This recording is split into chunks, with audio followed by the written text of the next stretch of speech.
Hey y'all, it's Lacey It's Skye. and I'm back to you guys with another video. This video you guys been asking for since I started the channel, and today I'm gonna do a story time about my sister because today, specifically today, October 2nd, is the time that everything happened. So I don't know what to like. I don't know what to say. I don't know how to start. So I guess I'll just start with telling you guys about her. So she was 10 years old. She was in the 5th grade at the time. But besides that, before then, like, she was like happy, smart, very, very, very, very smart for her age. Like, she didn't act like a 10-year-old. So okay, during that time I was pregnant with Callie, and during the whole time she was like my caretaker, like, you know how sister bonds are. So she was like always around me. Even before then, we were always like around each other and stuff, because it's only me and her. And me and her have the same mom and dad, so it was just me and her. And Skye, of course, because I have Skye here because if it's not us three, you know, I'm the older one. So, you know, I always had them with me like they were mine, because we were always like, I always watched them and stuff. So they were very, very close as well. So I have her here so she can explain to you guys like her part and how she feels and stuff. So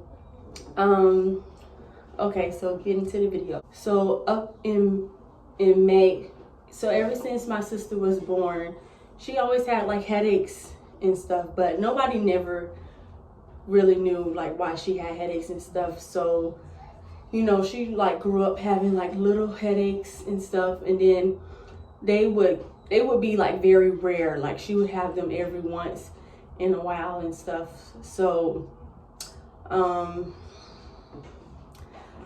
around May, she was sleep, like, she said that like she was tired or whatever. So she went to, my mom told her to, you know, go to sleep. And she, like, when she woke up in the middle, kind of in the middle of the night, like 12 o'clock ish. And I was still up. So I'm in the living room and my mom's washing and stuff. So she came in there, she was just saying like her back hurt, like the back of her neck was hurting and her head was hurting. So she got up to tell my mom that. And then, so my mom, I don't know if she gave her any medicine or anything, but she went in the room with my mom and they went to bed or whatever. My mom, of course, did not go to bed because she wanted to watch over her. So my mom, she was sleeping in the bed and my sister was not responding, and my dad was out. He was out with his friends or wherever he was, and she wasn't responding to my mom. So I guess my mom called my dad, and then they drove her to a nearby medical center that's close to our house.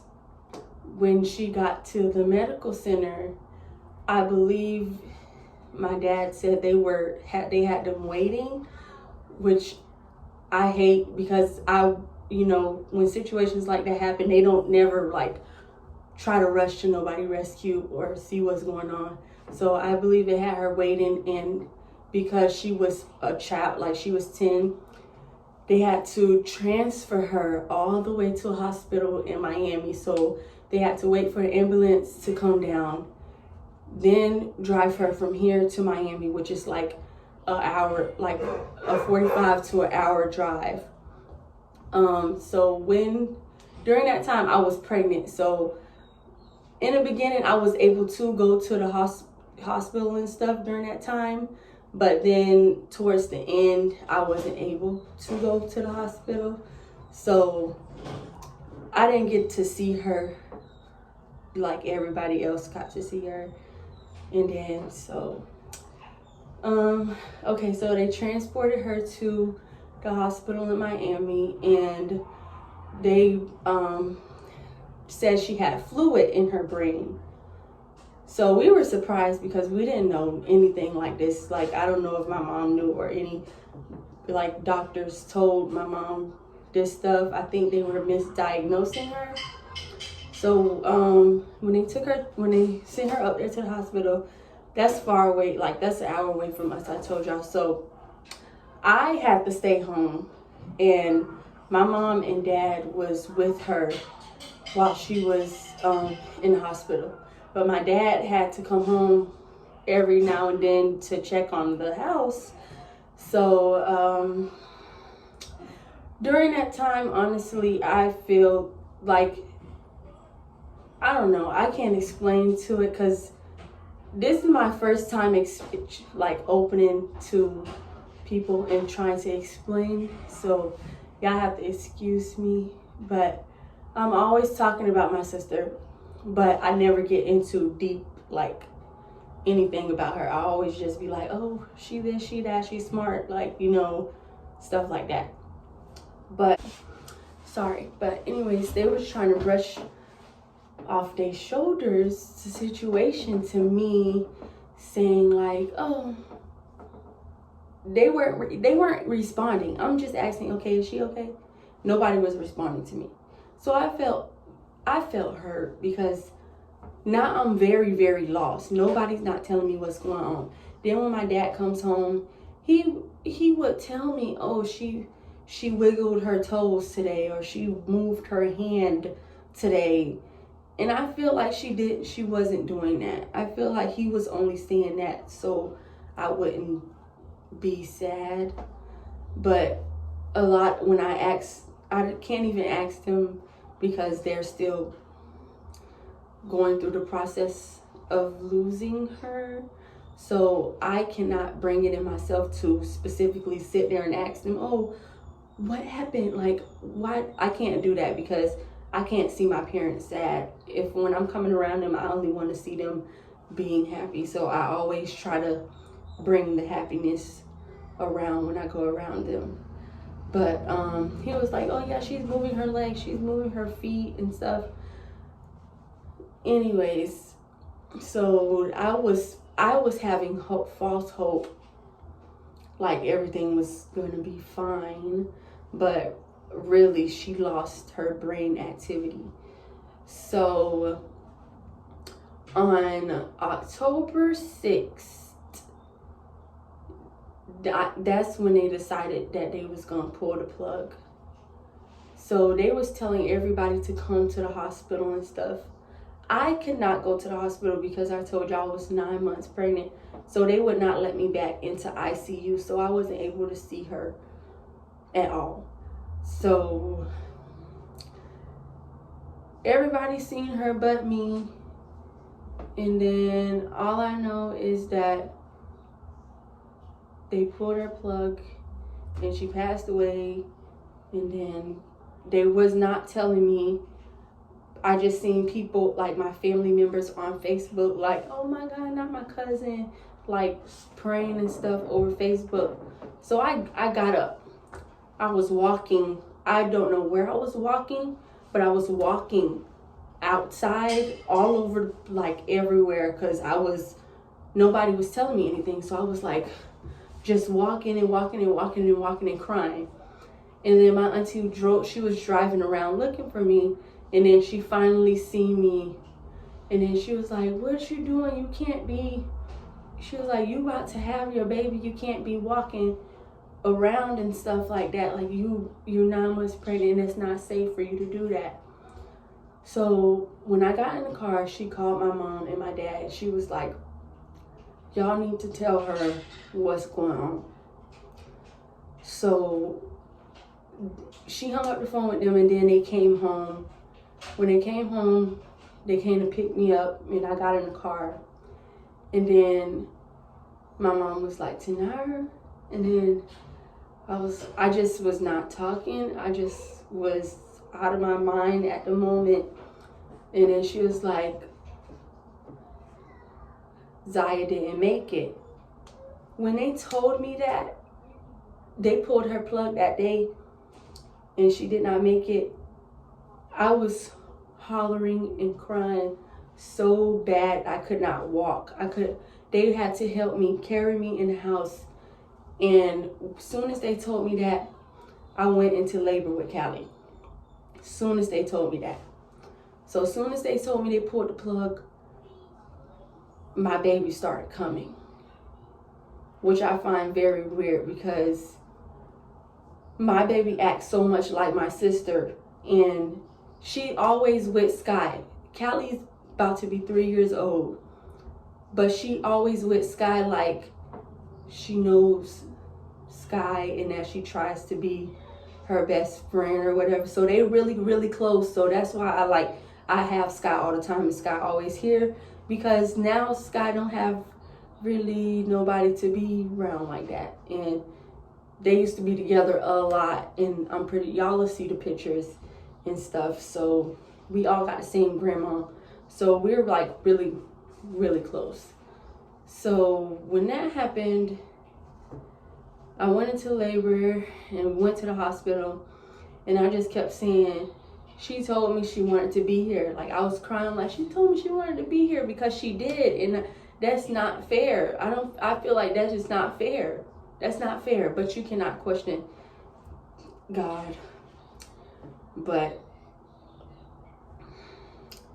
that was not fair to me. And I feel like she should have been able to be there. And my mom just kept saying, oh, she's still here. You know, my mom trying to be strong, but she's like, oh, she's still here. She's still here with you. So Callie was coming. And then Callie came, and she looked just like my sister to me. Like, as soon as she was born, my daughter's baby picture and my sister's baby picture looked the same. And Callie smiled all the time in her sleep when she was small. She always was smiling, always was happy. And we see butterflies everywhere. Like, it was butterflies everywhere. And I'm like, why am I seeing butterflies? Because, you know, we call my sister a butterfly. But we never see butterflies. All of a sudden, a yellow butterfly here, yellow butterfly there, this is there. And my dad was outside one day, and I was like, do you see? I was like, you seen that? He was like, what? I said, it was literally a yellow butterfly on top of his head, like flying. And I was like, it was just a yellow butterfly, like right there. And he was like, oh, that's your sister, like she with me. So I don't know, it's scary, and you have to be in the situation. But when they told me that I had to stay at home, I was staying home by myself, and I would see little things like her letters and stuff. And unfortunately, my parents could not be strong enough to stay in the house anymore. So we did have to leave. We gave up the house. So they weren't able to stay there anymore. I was there for a little while by myself, and to the point where I could not take it, because I was getting, you know, when somebody's always with you all the time, every single day, you don't know how you would feel when like they passed away. And that was very unexpected. So I'm home, and my brain is not okay. So I feel like I'm seeing her. I'm scared that she's about to pop up or something, but that's just me. So I was nervous staying there, and then being that I had Callie, that helped me a little bit, but then it also made me sad, because I was like, so you know how they say when a person dies, somebody else is born. I feel like that happened, and I feel like I didn't want it to be me that was carrying the baby, and then somebody so very, very close, like my sister my little sister at that passed away. So that was hard, and I was sad for a long time. I couldn't listen to none of the music that we listen to anymore. I couldn't look at can't nobody say her name around me, nothing. I was just like, every time they say her name, I'm trying to walk away. I'm not even trying to hear the name point blank, period, because I I wasn't able to even see her during that whole time. All of that stuff was happening. I wasn't able to see her that much. And then that makes me feel some type of way because all of that was happening and me, I couldn't go to the hospital or nothing like that. So anyways, they waited 2 weeks after Callie, had got 2 weeks for them to have the funeral. And I told y'all I didn't see her. So we were about to walk in the funeral and I just was like, I'm not going in there. I cannot go in there. I'm not going in there. So my dad was like, you gotta go. Like, you have to go inside for you do it for your sister. And I'm just like, y'all don't understand. I'm out of it right now. I'm lost. I don't even know. This was like unexpected. So I don't know how nothing, like, it just happened like that. And I'm like, y'all want me to walk in here and see her after I did not see her. The last time I seen her, she was alive and she was dancing and stuff, besides when she came home the next day and said she wasn't feeling good. And y'all want me to walk in here and she's not alive anymore? Like, I'm not about to, I can't do it because I cannot take it. I just had a baby and postpartum depression is real, like very, very real, especially when something dramatic is happening to you. So when that happened, I was like this skinny. I'm still skinny, but I was like, I looked sick. I was very dark in the face, in the neck. Everything was messed up. My hair was falling out and all of that. And I thought I was sick. I thought something was wrong with me, but I was stressed out. So anyways, I made them close the casket before I walked in to the funeral. So I didn't see her at all. I didn't see her when she was buried. I didn't see her at all. So I don't know what she had on or nothing like that, or what she looked like. So to this day, I'm still lost and I still didn't see her, but I'm glad. Sometimes I wish I would have, but then again, I'm like, I just want to see her happy and smiling, and I want to remember her like that. I don't want to remember seeing her in a casket. So at her funeral, it was I guess it was okay. She was on the cheerleading team, so the cheerleaders came in their uniforms and they was there for her and stuff. And, all the other little kids that she went to school with. And I can only imagine what it feels like for them being so young and then losing a friend, like at 10 years old and younger. So Skye never talked about it, but I make her talk about it because I don't want her to be like me and be sad and be depressed and be hurt and be feeling sick and stuff, because when you're stressed out, your body is stressed out, so you feel sick and stuff. But I know she be sad and stuff. So, and I'm always the person who makes somebody talk because I don't want them to hold it in. So there y'all go.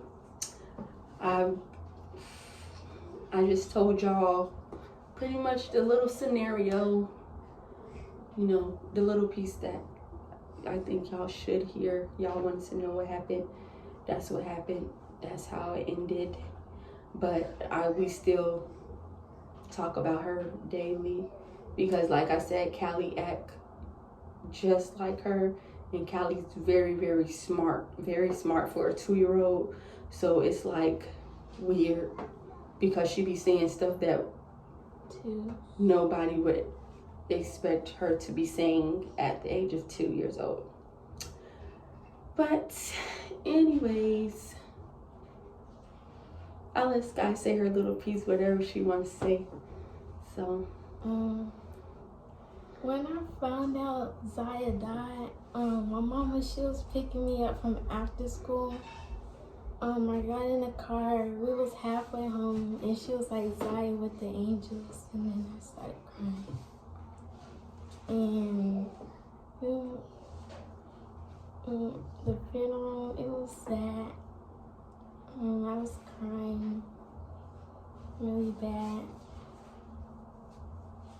I didn't want to go because I didn't want to cry.